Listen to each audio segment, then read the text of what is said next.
नमस्कार, मैं हूं प्रवीण गौतम। राहुल गांधी को बालक बुद्धि कहते हुए पीएम मोदी ने खुद सदन को आज रंगमंच बना दिया। संसद में शोले के डायलॉग बोलने लगे, मौसी वाले डायलॉग बोलने लगे, आंख मारने वाला सीन भी दोहरा दिया और उसे देखकर देश के वरिष्ठ पत्रकार ये कहने को मजबूर हो गए कि राहुल गांधी को कोसते कोसते पीएम मोदी ने एक बार फिर पीएम पद की गरिमा गिरा दी। पहले आपको सुनाते हैं पीएम मोदी ने राहुल गांधी पर एक्शन लेने को लेकर ओम बिरला को क्या सलाह दी। क्या कहते हैं पीएम मोदी, जरा सुनिए। आप उदार मन के मालिक हैं। आप संकट के समय भी हल्की फुल्की मुझे मुस्कान के साथ चीजों को झेल लेते हैं। लेकिन आदरणीय सभापति जी, अब जो हो रहा है, कल जो हुआ है, वो गंभीरता से लिए बिना संसदीय लोकतंत्र को हम रक्षित नहीं कर पाएंगे। आदरणीय सभापति जी, इन हरकतों को बालक बुद्धि कह करके, बालक बुद्धि मान करके हम नजरअंदाज नहीं करना चाहिए, कतई नजरअंदाज नहीं करना चाहिए। और मैं इसलिए कह रहा हूं, इसके पीछे इरादे नेक नहीं है, इरादे गंभीर खतरे के हैं और मैं देशवासियों को भी जगाना चाहता हूं।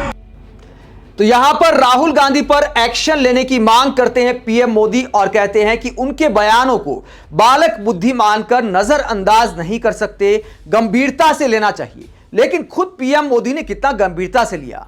सदन में लगातार चुटकुले सुनाते रहे, कहावतें सुनाते रहे, फिल्मी डायलॉग सुनाते रहे। सारे डायलॉग आपको सुनाएंगे।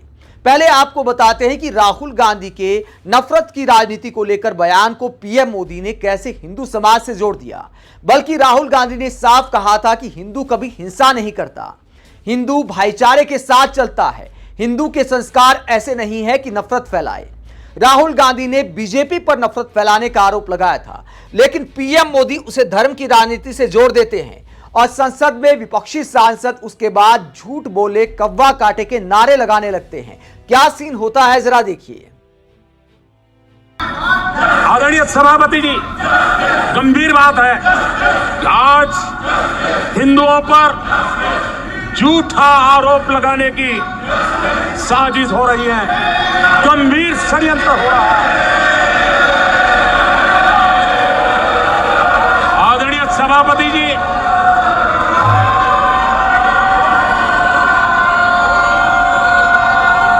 आदरणीय सभापति जी,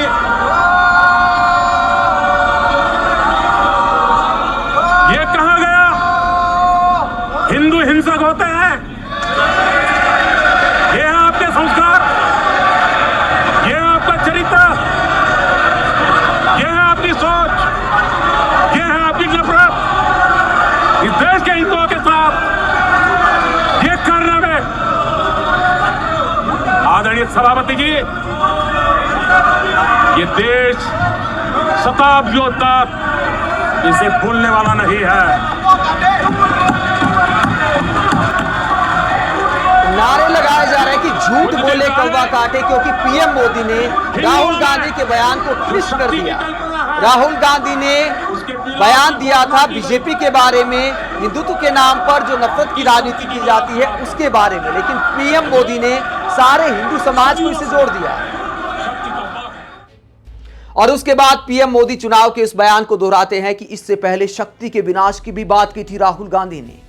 राहुल गांधी ने बात की थी कि देश के संवैधानिक संस्थाओं का इस्तेमाल करके, मीडिया का इस्तेमाल करके बदले की राजनीति के आधार पर कैसे एक शक्ति बना दी गई है और जो विपक्षी दलों को तोड़ने का काम कर रही है और उसके खिलाफ हमारी लड़ाई है। ये बयान दिया था राहुल गांधी ने। लेकिन पीएम मोदी धर्म और राष्ट्रवाद की राजनीति पर ऐसा माहौल बनाने में माहिर हैं।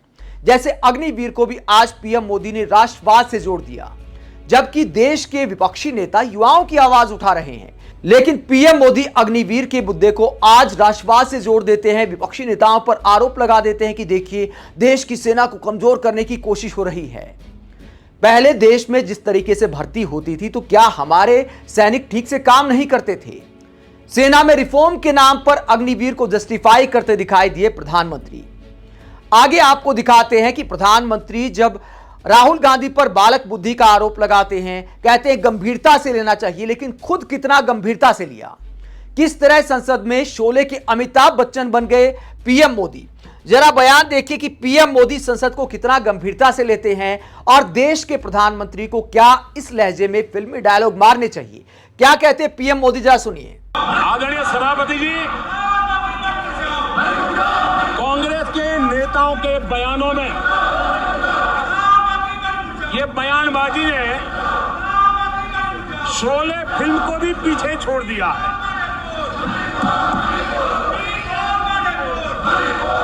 आप सबको शोले फिल्म की वो मौसी जी याद होगी।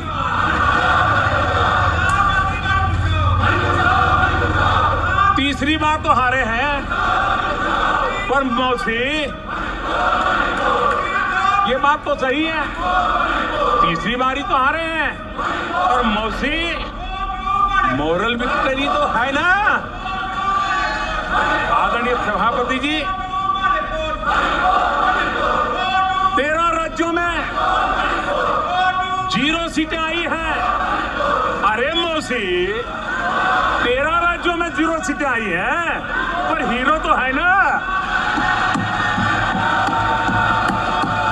आदरणीय सभापति जी, अरे पार्टी की लुटिया तो दुबई है। अरे मौसी, पार्टी अभी भी सांसें तो ले रही है। मैं कांग्रेस के लोगों को कहूंगा, जनादेश को फर्जी जीत के जश्न में मत दबाओ। जनादेश को फर्जी जीत के नशे में मत दबाओ, जश्न में मत दबाओ। तो पीएम मोदी मौसी वाले डायलॉग सुनाते हुए कांग्रेस का मजाक उड़ाते हैं और कहते हैं कि 13 राज्य में कांग्रेस खाता भी नहीं खोल पाई। इतने संसाधन होने के बावजूद, मीडिया कब्जे में होने के बावजूद बीजेपी भी 7 राज्य में खाता नहीं खोल पाई और 4 केंद्र शासित प्रदेश में भी हार का सामना करना पड़ा। तो कुल मिलाकर पीएम मोदी को ऐसी बातें शोभा नहीं देती। संख्या बल के आधार पर अगर कांग्रेस मजाक उड़ाने लगे कि इतिहास में बीजेपी का क्या हाल था, तो क्या पीएम मोदी कोई जवाब दे पाएंगे? भविष्य में अगर कांग्रेस और इंडिया गठबंधन की सरकार बन गई तो क्या पीएम मोदी आंख से आंख मिला पाएंगे? कितनी बड़ी बड़ी बातें थी। पीएम मोदी मजाक उड़ा रहे, पहले कह रहे थे कि शहजादे की जितनी उम्र है, यानी राहुल गांधी की जितनी उम्र है, उतनी सीटें भी नहीं आ पाएंगी। कांग्रेस मुक्त भारत का नारा दिया था, तो चुनाव में उन नारों का क्या हुआ? अगर मीडिया परसेप्शन नहीं होता तो शायद पीएम मोदी ऐसे मजाक उड़ाने लायक भी नहीं रहते। बड़ी बड़ी बातें की जाती थी, कितना बदल गया। पीएम मोदी आज एनडीए हमारी सरकार, पहले की अगर बात करें तो संसद में भाषण देते थे कि मोदी ने ये कर दिया, मोदी ने वो कर दिया, मोदी को जनता ने प्यार दिया। आज कहते कि हमें जनता ने प्यार दिया। इसे कहते हैं लोकतंत्र की ताकत। एनडीए की जीत है, पहले मोदी की जीत थी, बीजेपी की जीत भी नहीं थी, मोदी की जीत थी। मोदी ने ये कर दिया, मोदी ने वो कर दिया। मोदी अपने बारे में ही बोलते रहते थे और ऐसा लगता था कि मोदी खुद के बारे में नहीं, मोदी किसी दूसरे शख्स का नाम है, इस अंदाज में खुद की तारीफ करते थे। लेकिन आज भाषण में मोदी की बजाय हम शब्द आ गया। इसे कहते हैं लोकतंत्र की ताकत। और दोस्तों, विपक्ष ने कब कहा कि हम जीत गए हैं? राहुल गांधी ने कहा था कि इंडिया गठबंधन मजबूत विपक्ष बनकर भी खुश है। उसके बावजूद पीएम मोदी राहुल गांधी का मजाक उड़ा रहे हैं। आगे पीएम मोदी सदन की गरिमा कैसे गिरा देते हैं। और दोस्तों, पीएम मोदी ये सारी डायलॉगबाजी तब कर रहे थे जब हाथरस में इतनी बड़ी घटना हो जाती है। क्या किसी ने पीएम मोदी को अपडेट नहीं किया? इतने सारे सांसद हैं, पीएम मोदी हैं, क्या किसी ने फोन नहीं देखा होगा?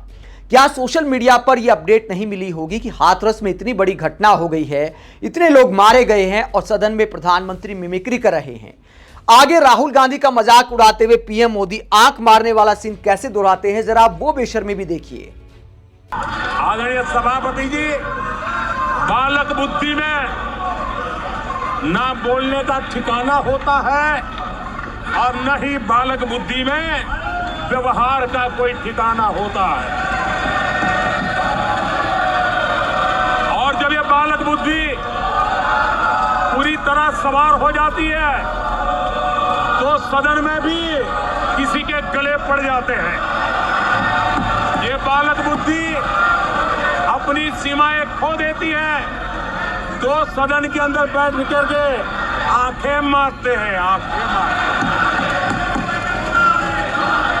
इनकी सच्चाई आदरणीय सभापति जी अब पूरा देश समझ गया है। बालक बुद्धि पर कटाक्ष करते हुए 73 साल के बुजुर्ग प्रधानमंत्री नरेंद्र मोदी किस तरह की भाषा का इस्तेमाल करते हैं, किस तरह की बॉडी लैंग्वेज है कि ऐसे आंख मारते प्रधानमंत्री को क्या ऐसा शोभा देता है। वरिष्ठ पत्रकार राहुल देव पीएम मोदी के इस अंदाज पर क्या कहते हैं। विपक्ष के पुराने पापों गलतियों को गिनाकर खुद वैसे ही काम करने का औचित्य सिद्ध करना नैतिक बौद्धिक कायरता है। बड़ा मौलिक और साहसी वो है जो एक नया और बेहतर उदाहरण पेश करता है, नई लकीर बनाता है।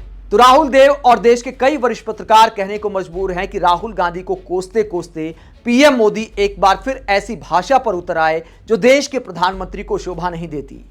आप पीएम मोदी के इस तरह विपक्षी नेताओं का मजाक उड़ाने और जनादेश को लेकर एक बार फिर घमंड दिखाने को लेकर क्या सोचते हैं, कमेंट बॉक्स में अपनी राय जरूर दें कि क्या देश के प्रधानमंत्री को ऐसी भाषा शोभा देती है जिन्हें बीजेपी के नेता विश्व गुरु कहकर बुलाते हैं।